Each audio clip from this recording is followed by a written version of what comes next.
NHM employees एक बार फिर से महाराजा हरि सिंह स्टैचू के पास अपनी मांग को लेकर प्रदर्शन करते हुए उन लोगों का यही कहना है कि हमारा कसूर क्या है। जेके एक्सप्रेस न्यूज में आप सभी का स्वागत है। मैं हूं आपका मेजबान शहजाद नाइक। जिस तरह से आप जानते हैं कि एनएचएम एम्प्लॉइज जो है पिछले कई दिनों से जो है यहाँ पर अपनी मांग को लेकर लगातार प्रदर्शन कर रहे हैं, लेकिन एडमिनिस्ट्रेशन का कोई भी व्यक्ति इनके पास ना तो आता है ना तो इनकी मांग जो है अभी तक सुनी गई है। ये तस्वीरें हमको दिखा रहे हैं किस तरह से यहाँ पर लोग प्रोटेस्ट कर रहे हैं।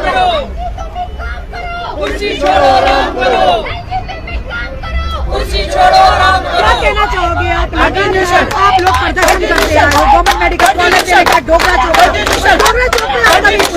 क्या कहोगे?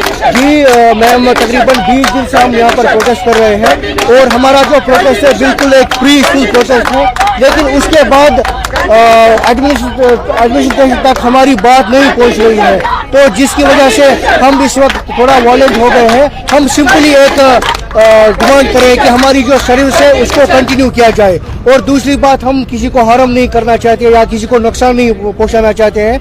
आप देखो यहाँ पर कितनी धूप है और यहाँ पर ये लड़कियां भी है, लगातार 20 दिन से प्रोटेस्ट कर रहे हैं। ये सिंपल सी एक मांग है कि हमारी जो सर्विस है उसको कंटिन्यू किया जाए। जिस वक्त हमने कोविड-19 में अपनी जानों के साथ खेलकर अपनी ड्यूटी दी, अपनी परफॉर्मेंस ठीक ठाक दी, उस वक्त हम हमारे साथ हमारा अच्छा बर्ताव कर रहे थे। लेकिन इस वक्त जब कोविड धीमा हो रहा है और 4th वेव भी आ रहा है, जब एक ट्रेन वेल एक्सपीरियंस्ड बंदा बाहर बैठेगा, वो फिर वहाँ पर लाएंगे स्टूडेंट्स, वो क्या उनके पास ना तो डिग्री है ना तो एक्सपीरियंस है ना वो स्किल्ड है, जो स्किल्ड है वो बाहर बैठे हैं। ये जानना चाहिए गवर्नर साहब ने अपने आपके साथ किस तरह का वायदा किया था जब पिछले दिन लगातार प्रदर्शन? जी मैम, गवर्नर साहब जब पुराना हमारा एक्सटेंशन था उसने बोला था कि एश्योरेंस दिया था हम आपको जेके एसएसबी के जो पोस्ट निकलते हैं उसमें भी वेटेज देंगे, और उसके बाद ये भी बोला था कि आपके लिए एक फ्रेम पॉलिसी की जाएगी। लेकिन इस वक्त आप हमारा हाल देखिए, ना तो कोई पॉलिसी फ्रेम है ना तो कुछ है,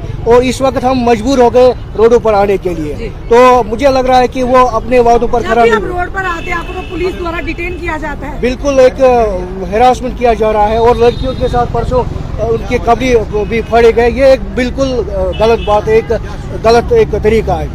फिर से आप आए क्या? जी बिल्कुल, हमने जब तक हमारी मांग पूरी नहीं होगी इसी तरह से कंटिन्यू चलेगा, चाहे 1 साल या 2 साल, 1 साल लगेगा, हम यहाँ से उठने वाले नहीं हैं। 20 दिन से आप प्रोटेस्ट कर रहे हैं, क्या आपको लगता है कि आपकी मांग मानी जाएगी? जी, हम एक जेन्युइन डिमांड लेकर बैठे हैं कि हमारी जो रिक्वेस्ट है उस एलजी साहब तक पहुँचे और हमारी जो सर्विस है उसको कंटिन्यू किया जाए, क्योंकि आप खुद भी देखते हो कि धूप में बैठे हैं हम, अभी बहुत परेशानियों का सामना उठाना पड़ रहा है। हमारे एम्प्लॉयज वो बीमार भी हो रहे हैं, तो कम से कम हमारे पास कोई अथॉरिटी आए, हमारी बात सुने, क्योंकि हम एक कंटिन्यूसली मांग रहे हैं, अपना रिवार्ड मांग रहे हैं जो हमने वहाँ पर काम किया है। कुछ लीडर आपके समर्थन में भी आए थे, फिर भी उसके बाद आपकी सुनवाई कहीं नहीं हुई? जी बिल्कुल, हमारे अपनी पार्टी के कुछ लीडर आए थे, आम आदमी के पार्टी के कुछ लीडर आए थे, उन्होंने एक एश्योरेंस दिया है, लेकिन 20 दिन हो गए उसके बाद भी कुछ नहीं हुआ। जी चलिए, बहुत बहुत शुक्रिया बात करने के लिए। ये थे इस वक्त यहाँ पर हमारे साथ एनएचएम के एम्प्लॉयज, जिन्होंने कहा कि हमारे साथ जो है बिल्कुल ज्यादती हो रही है, हमें कुछ पार्टियों का समर्थन भी मिला लेकिन उसके बावजूद भी हमारी मांगे जो है नहीं मानी गई। मजीद ऐसी और भी खबरों से आपको अपडेट करते रहेंगे। अपने मेजबान शहजाद नाइक को दीजिए इजाजत।